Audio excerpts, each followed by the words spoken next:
ولاء حضرتك ان شاء الله بعد دقائق هتبدا الغطس. تقول يا فندم للشعب المصري بهذه المناسبه ان شاء الله وبعد بكره افتتاح الرسمي لقناه السويس الجديده؟ اقول ان شاء الله مبروك لمصر، ودعواتكم بقى ان شاء الله ربنا يكرمني كده واحقق نتيجه كويسه اشرف بيها بلدي وارفع بيها راس جميع المصريين، واتمنى ان شاء الله يعني ان انا احقق حاجه يعني من ضمن احتفاليه قناه السويس، وربنا يكرمني ان شاء الله. ان شاء الله هتستمر قد ايه باذن الله الغطسه؟ ان شاء الله في حدود من 12 ل 13 ساعه باذن الله. ان شاء الله يا فندم، بالتوفيق ان شاء الله. ونقول كلمه اخيره: تحيا مصر. تحيا مصر. تحيا مصر. صباح الخير. عايزين مصامير يا جدع. ويكا مفيش. يعني اسبوعين بس. اديتك اللي معايا كلهم.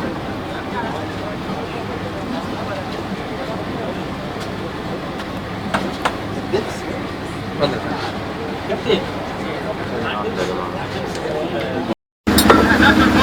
واحدة فين؟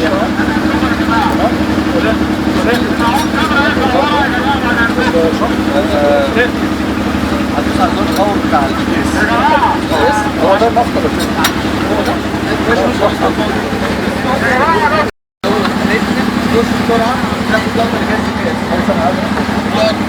عليه ضغط كتير ولا حاجه علشان نشوف بس الكيلو متر. احنا هننزل الاول وبعد كده هنبدا نتحرك.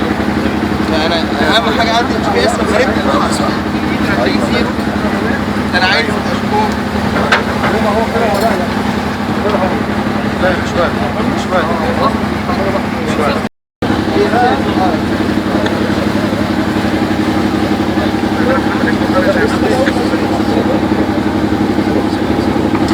عربي بس عربي ايه يا باشا انا خلاص هنبدا على طول.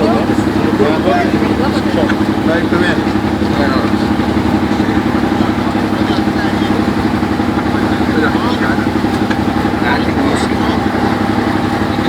ثانية واحدة ليه بس؟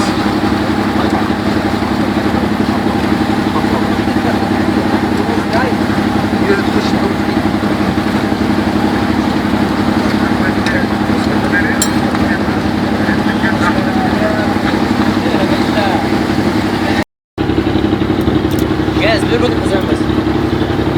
انت اطول لك كام؟ اطول يا محمد.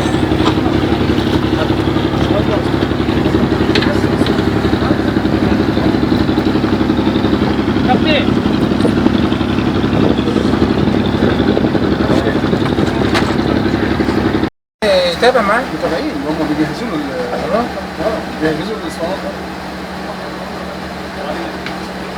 ارجع بقى ورا خطوه. ماشي. ارجع خطوه.